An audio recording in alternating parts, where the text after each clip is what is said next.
Oke, Shalom. Apakah suara saya jelas?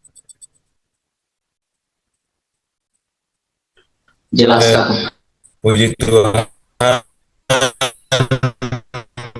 kita bersyukur kepada Tuhan sebab kita bisa bertemu kembali melalui via Zoom pada malam hari ini untuk memiliki persekutuan yang benar dengan Tuhan. Baik kita memuji, menyembah Tuhan, bahkan kita akan mendengarkan belajar kebenaran firman Tuhan pada malam hari ini. Sebelumnya saya sampaikan salam sejahtera bagi kita semua. Puji Tuhan, langsung saja kita akan belajar firman Tuhan di dalam Kisah Para Rasul pasal yang ke-17 ayat yang ke-24 sampai ayat yang ke-25.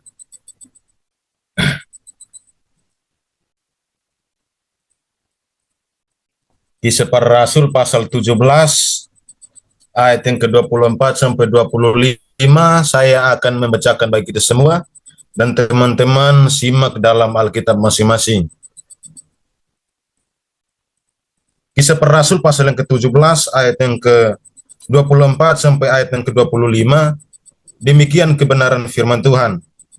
Allah yang telah menjadikan bumi dan segala isinya, Ia yang adalah Tuhan atas langit dan bumi, tidak diam dalam kuil-kuil buatan tangan manusia, dan juga tidak dilayani oleh tangan manusia, seolah-olah Ia kekurangan apa-apa, karena Dialah yang memberikan hidup dan nafas dan segala sesuatu kepada semua orang. Puji nama Tuhan. Dari ayat ini saya mengambil tema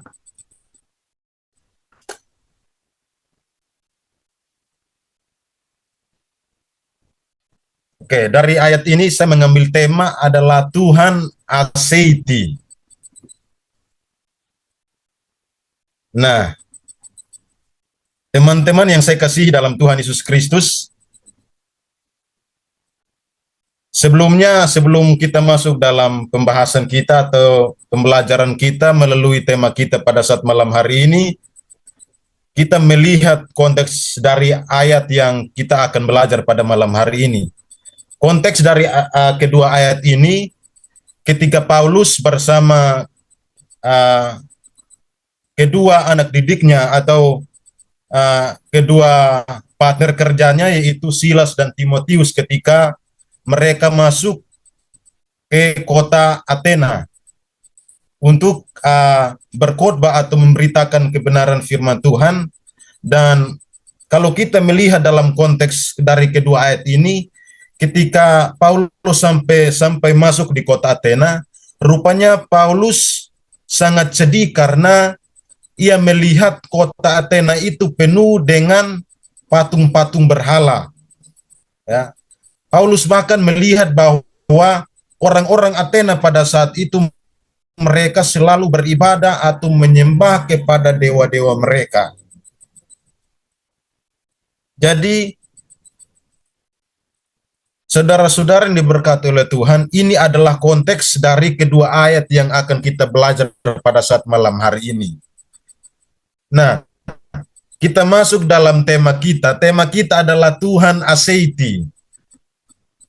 Jadi, Aseiti di sini, ini adalah kata Aseiti ini berasal dari kata bahasa Latin, ya, yang artinya adalah ada pada dirinya atau cukup pada dirinya sendiri. Jadi kalau kita melihat dari kata Aseiti ini menyatakan bahwa Tuhan itu tidak butuh apapun di luar daripada dirinya, atau Tuhan tidak butuh sesuatu untuk melengkapi dirinya sendiri. Sebab kenapa? Karena Dia sempurna. Ya, itu arti dari kata Aseiti. Bahkan Paulus melihat bahwa di sini kalau kita melihat konteksnya, Paulus mengatakan di ayat yang di sini bahwa mereka itu selalu beribadah atau menyembah kepada dewa-dewa. Nah, Kalau di ayat di tema kita di sini dikatakan bahwa Allah itu sempurna dari kata seti ini. Nah, bahkan dalam ayat ini pun Paulus mengatakan bahwa segala sesuatu itu berasal daripada Dia. Artinya bahwa Allah itu berkuasa menjadikan segala sesuatu. Kalau kita melihat di ayat yang kedua ini. Jadi kata seti itu uh, artinya adalah Tuhan itu cukup pada dirinya, tidak membutuhkan sesuatu untuk melengkapinya, seolah-olah dia kekurangan sesuatu untuk melengkapi dirinya. Dia itu sempurna. Nah, saudara-saudara yang diberkati oleh Tuhan, bahkan ada kaum Puritan. Kaum Puritan ini, kaum Puritan pada abad yang ke-17 pun mengatakan demikian. Nah, saudara-saudara yang diberkati oleh Tuhan, kaum Puritan ini adalah kumpulan sejumlah kelompok keagamaan yang juga mengatakan bahwa Tuhan itu sempurna, Tuhan itu cukup pada dirinya, bahkan tidak membutuhkan sesuatu untuk melengkapi dirinya, seolah-olah dia membutuhkan sesuatu. Maksudnya seolah-olah dia kekurangan sesuatu. Dia itu sempurna, komplit. Ini arti dari kata aseti. Jadi Tuhan itu sempurna, ada dengan sendirinya. Nah, teman-teman yang saya kasihi dalam Tuhan Yesus Kristus, dari konteks yang sudah disampaikan oleh Paulus ketika Paulus masuk di dalam kota Athena dan ia melihat orang-orang Athena pada saat itu mereka beribadah kepada patung-patung, mereka menyembah para berhala-berhala ini, maka muncullah Kisah 17 ayat yang ke-24 sampai 25 ini. Paulus mengatakan di ayat yang ke-24 dan 20 ini karena orang-orang Athena itu hidup di luar daripada Tuhan atau mereka hidup jauh daripada Tuhan. Makanya Paulus mengatakan di ayat yang ke-25, 24 dan ayat yang ke-25 ini. Nah, saudara-saudara yang diberkati oleh Tuhan, kalau kita melihat maksud daripada ayat yang sudah kita baca ini, atau maksud dari Paulus mengatakan di ayat yang kedua ini adalah untuk membuktikan kepada orang-orang Athena atau mereka pada saat itu yang menyembah berhala, bahwasanya Allah pencipta yang seharusnya kita puji dan kita sembah. Jadi, bukan patung-patung atau berhala-berhala yang sudah disembah oleh orang-orang Athena pada saat itu. Makanya Paulus melihat situasi atau orang-orang Athena yang menyembah berhala pada saat itu, maka muncullah ayat 24 dan ayat yang ke-25 ini supaya membuktikan kepada orang-orang Athena bahwa ada satu Allah yang adalah pencipta yang harus dipuji dan disembah, bukan patung dan bukan berhala-berhala.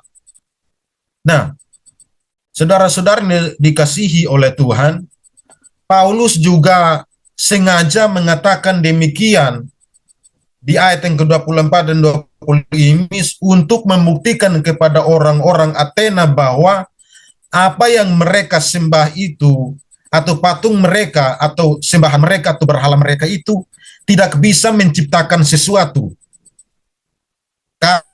Karena patung itu, saudara-saudara, patung itu kan buatan tangan manusia, ada kekurangannya, jadi bisa menambahkan sesuatu. Tetapi Allah itu sempurna yang tidak menambahkan sesuatu pada dirinya. Jadi, bahkan Paulus mengatakan di ayat yang ke-24 dan 25 ini untuk membuktikan bahwa bahkan Allah yang mereka sembah itu tidak memberikan nafas atau kehidupan bagi manusia. Jadi Paulus mengatakan demikian supaya membuktikan bahwa hanya Allah lah yang memberikan nafas dan kehidupan kepada manusia, bahkan juga kepada orang-orang Athena yang menyembah berhala pada saat itu. Nah, saudara-saudara yang berkati oleh Tuhan, kalau kita melihat di ayat ini lagi, Paulus juga sedang memberitahukan kepada orang-orang Athena pada saat itu bahwa Tuhan itu adalah omnipresent. Tuhan itu ada di mana-mana. Tuhan itu maha hadir, yang tidak tinggal diam dalam kuil-kuil atau buatan manusia. Bahkan Tuhan itu ada dengan sendirinya, bukan dibuat oleh manusia. Coba kita lihat ayatnya ya. Saya bacakan ayatnya supaya kita tahu jelas tentang ayatnya. Allah yang telah menjadikan bumi dan segala isinya, Ia yang adalah Tuhan atas langit dan bumi, tidak diam dalam kuil-kuil buatan tangan manusia, dan juga tidak dilayani oleh tangan manusia, seolah-olah Ia kekurangan apa-apa, karena Dialah yang memberikan hidup dan nafas dan segala sesuatu kepada semua orang. Jadi, Paulus mengatakan kepada orang-orang Athena pada saat itu bahwa sumber segala sesuatu itu ada di dalam Tuhan. Bukan seperti patung dan berhala-berhala yang disembah oleh orang-orang Athena pada saat itu. Ya. Jadi Paulus mengatakan demikian supaya memberitahukan kepada mereka bahwa apa yang mereka sembah atau patung yang mereka sembah itu salah di mata Tuhan. Bahkan keyakinan mereka untuk menyembah patung itu sia-sia karena Tuhan itulah yang menciptakan segala sesuatu, bahkan memberikan segala sesuatu untuk manusia.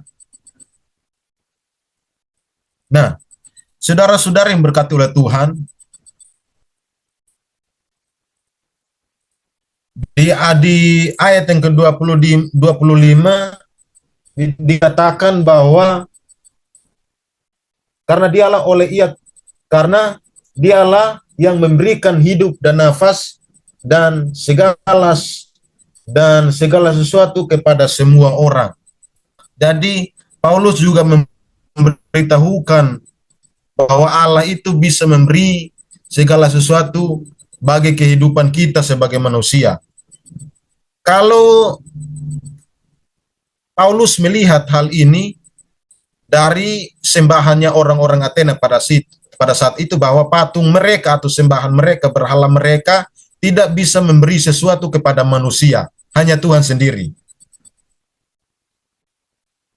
Nah, saudara-saudara yang berkati oleh Tuhan, oleh karena itu yang seharusnya kita puji dan kita sembah sebagai orang-orang percaya, sebagai anak-anak Tuhan adalah Tuhan sebagai pencipta kita.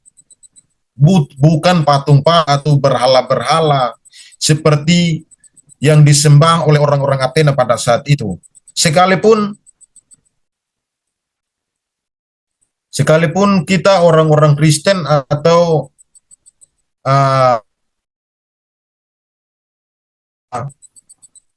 orang anak-anak Tuhan, kita perlu tahu bahwa dari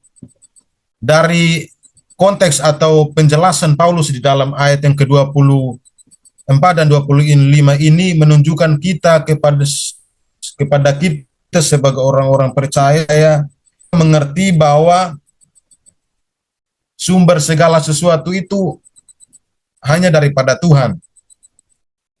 Dan Tuhan itu mampu memberikan sesuatu kepada manusia. Ya. Ada banyak orang yang tidak percaya kepada Tuhan, bahkan tidak sembah Tuhan, tidak melayani Tuhan, karena tidak tahu siapa sebenarnya Tuhan itu. Ada banyak orang yang hidupnya jauh daripada Tuhan, bahkan tidak beriman kepada Tuhan karena tidak tahu siapa Tuhan itu sebenarnya. Bahkan nafas kehidupannya pun dia tidak sadar kalau itu datangnya daripada Tuhan. Nah, saudara-saudara yang berkati oleh Tuhan,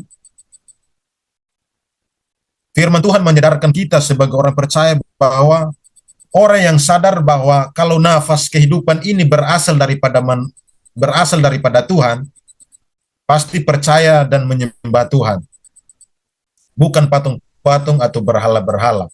Kalau orang yang percaya kepada Tuhan atau sadar bahwa kalau nafas dan kehidupan itu berasal daripada Tuhan, pasti percaya kepada Tuhan, pasti beriman kepada Tuhan, pasti melayani Tuhan, pasti menyembah Tuhan sebagai pencipta itu.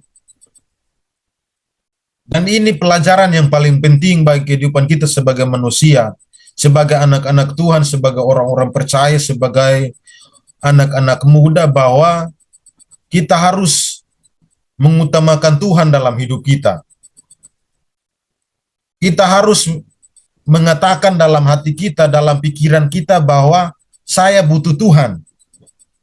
Ya, kita harus butuh Tuhan dalam hidup kita. Sebab segala sesuatu, bahkan nafas kehidupan kita berasal daripada Tuhan. Amin. Ini paling penting bagi kehidupan kita sebagai orang-orang percaya. Paulus menunjukkan juga kepada kita sebagai orang percaya bahwa keyakinan kita atau iman kita itu tidak sia-sia. Atau iman kita itu benar. Bahwa Allah itu hidup, Allah itu yang memberikan segala sesuatu bagi kehidupan kita. Ya. Saudara-saudara yang berkati oleh Tuhan, orang-orang Athena itu menyembah patung-patung karena yang pertama adalah tidak percaya kepada Tuhan. Itu yang pertama.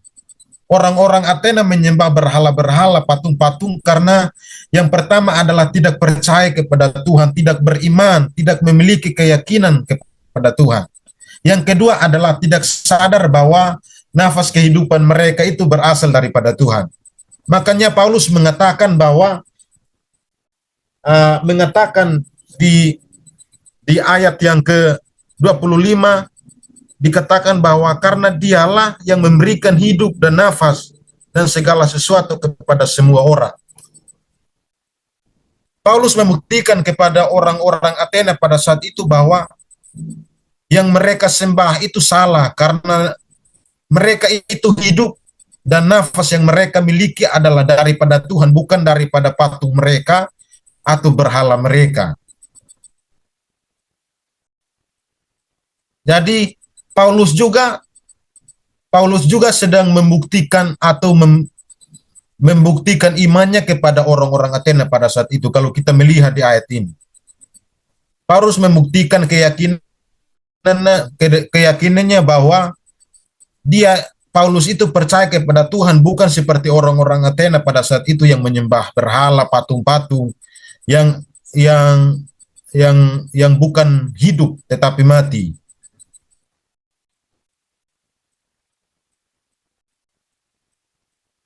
Kalau kita melihat di ayat-ayat ini juga, Paulus mengatakan bahwa kehidupan itu juga berasal bukan dari patung yang mereka sembah.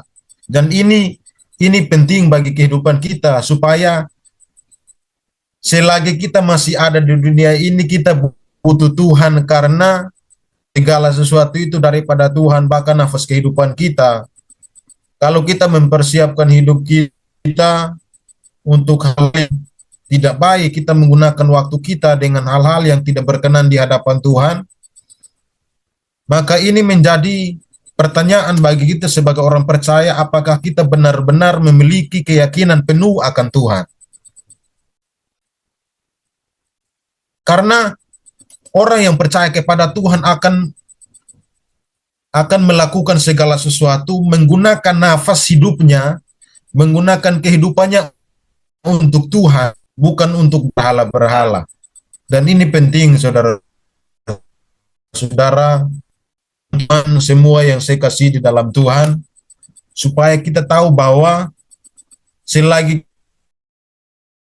kita memiliki nafas hidup di dalam hidup kita, mari kita percaya kepada Tuhan. Amin. Kita percaya kepada Tuhan, kita persekutuan, kita mengambil waktu-waktu untuk beribadah kepada Tuhan, menyembah kepada Tuhan. Karena tanpa Tuhan kita bisa apa-apa, saudara. Tanpa Tuhan kita tidak bisa bergerak, tanpa Tuhan kita tidak bisa hidup. Kalau kita sadar sebagai orang percaya, sebagai anak daripada Tuhan, maka orang yang percaya akan menggunakan kehidupannya, nafas kehidupannya untuk melakukan segala sesuatu untuk kemuliaan bagi nama Tuhan. Amin. Jadi saya memberitahukan, menyampaikan kebenaran firman Tuhan ini sangat penting bagi kehidupan kita sebagai orang percaya supaya kita tetap sadar bahwa kita harus butuh Tuhan dalam hidup kita. Amin. Kita harus butuh Tuhan. Saya selalu kayak kalau saya berdoa, saya selalu mengatakan bahwa saya butuh Tuhan dalam hidupku. Itu paling penting, saudara. Kita harus mengatakan bahwa saya butuh Tuhan dalam hidupku. Karena tanpa Tuhan kita tidak bisa buat apa-apa, saudara. Makanya iman kita sangat luar biasa kepada Tuhan, karena kita percaya, kita beriman kepada Tuhan yang hidup, yang memberikan segala sesuatu bagi kita. Amin. Puji Tuhan. Inilah kebenaran firman Tuhan yang saya sampaikan bagi kita semua. Mungkin ada hal terlepas dari semua ini, terlepas dari apa yang sudah saya sampaikan ini, saya mau menambahkan hal-hal yang lebih penting lagi untuk kita mengetahui sebagai pelayan-pelayan Tuhan, sebagai anak-anak Tuhan, baik pelayanan di dalam gereja dan juga di luar daripada gereja. Coba kita lihat, ada dua kalimat yang saya pengen menyampaikan pada malam hari ini supaya membuktikan kepada kita bahwa gimana sih kita sebagai pelayan-pelayan Tuhan, baik maupun di dalam gereja, WL, baik maupun khotbah atau singer atau di luar pelayanan di luar daripada gereja, karena segala sesuatu itu kita melakukan untuk melayani Tuhan. Coba kita lihat di dalam ayat yang ke-25. Ada dua kalimat yang saya perlu sampaikan juga pada malam hari ini. Di dalam ayat yang ke-25 ada dua kalimat di sini. Di ayat yang ke-25 dikatakan, dan juga tidak dilayani oleh tangan manusia, seolah-olah ia kekurangan apa-apa. Jadi ini ada dua kalimat, teman-teman. Ada dua kalimat yang perlu kita perhatikan sebagai pelayan-pelayan Tuhan, baik di dalam gereja maupun di luar gereja. Ini di sini dikatakan bahwa Tuhan tidak dilayani oleh tangan manusia. Coba, pasti kakak-kakak senior dan juga ada yang sudah ada yang kuliah, ada yang bekerja. Pasti kakak-kakak senior yang kuliah teologi pasti mengetahui, pasti sudah tahu tentang ayat ini. Tuhan tidak dilayani oleh tangan manusia. Saya mau berikan pertanyaan. Kalau Tuhan tidak dilayani oleh tangan manusia, seperti yang disampaikan oleh Paulus ini, pertanyaannya, apakah Tuhan senang untuk dilayani? Seperti yang saya sampaikan, seperti yang disampaikan oleh Paulus di sini, dikatakan bahwa Tuhan tidak dilayani oleh tangan manusia. Maka saya memberikan pertanyaan, kalau Tuhan tidak dilayani oleh tangan manusia, pertanyaannya, apakah Tuhan senang dilayani? Saudara-saudara yang berkat oleh Tuhan, di dalam Roma pasal yang ke-12, pasal 12 ayat yang ke-11, dikatakan bahwa biarlah rohmu menyala-nyala dan layanilah Tuhan. Bahkan di Galatia ayat yang kelima, pasal 5 ayat yang 13, 1 Petrus pasal 4 ayat yang ke-10, di situ dikatakan bahwa layanilah sesamamu. Kalau ini firman Tuhan membuktikan bahwa Tuhan itu senang dilayani. Ya, Tuhan itu senang dilayani.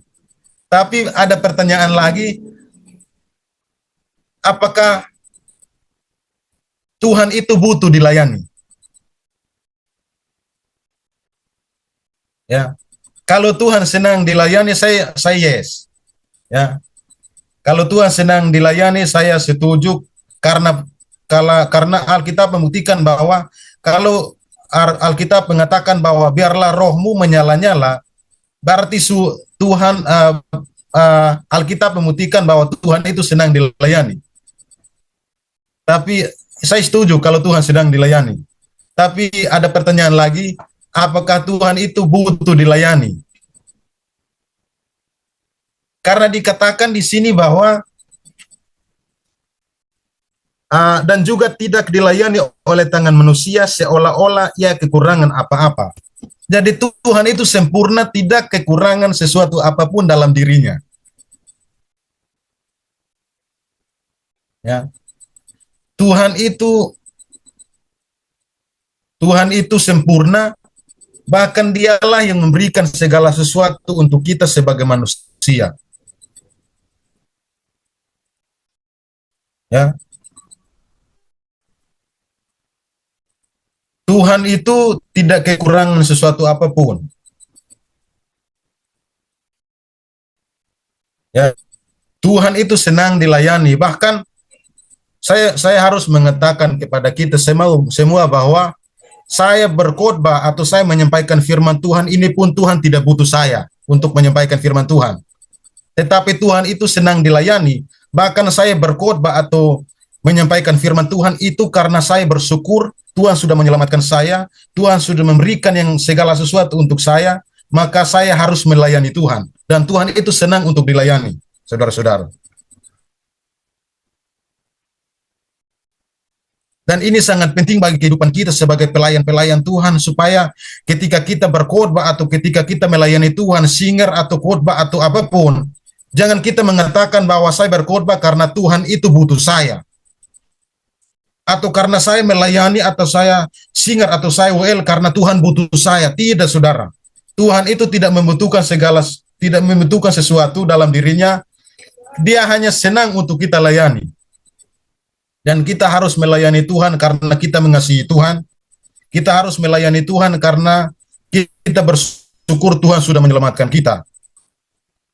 Dan ini sangat penting bagi kita sebagai anak-anak muda yang pelayanan di gereja, bahkan kerja dimanapun. Pelayanan itu tidak hanya cukup di dalam gereja, saudara. Di luar daripada gereja pun, apa yang kita lakukan itu pelayanan. Dan seharusnya kita tahu bahwa yang kita layani adalah Tuhan, maka Tuhan itu senang dilayani. Kita bersyukur kepada Tuhan, Tuhan memberikan keselamatan, kekuatan, kesehatan, nafas kehidupan, maka kita layani bukan karena kita membanggakan diri kita. Jangan kita membanggakan diri kita, saya melayani Tuhan karena Tuhan butuh saya. Tidak, saudara. Saya berkhotbah ini pun, saya melayani Tuhan karena saya mengasihi Tuhan, dan saya pengen menyampaikan kebenaran firman Tuhan ini kepada kita semua, supaya kita mengerti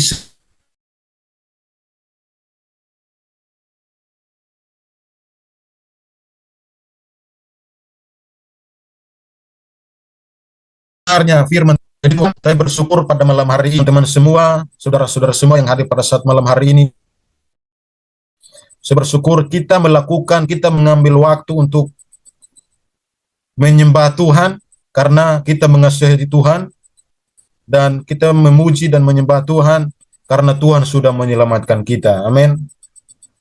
Ya, Tuhan itu memberikan sesuatu, nafas kehidupan bagi kita, maka gunakanlah waktu kita, nafas hidup kita, supaya kita memuji dan menyembah Tuhan, belajar kebenaran firman Tuhan. Puji Tuhan, inilah kebenaran firman Tuhan yang saya sampaikan bagi kita semua.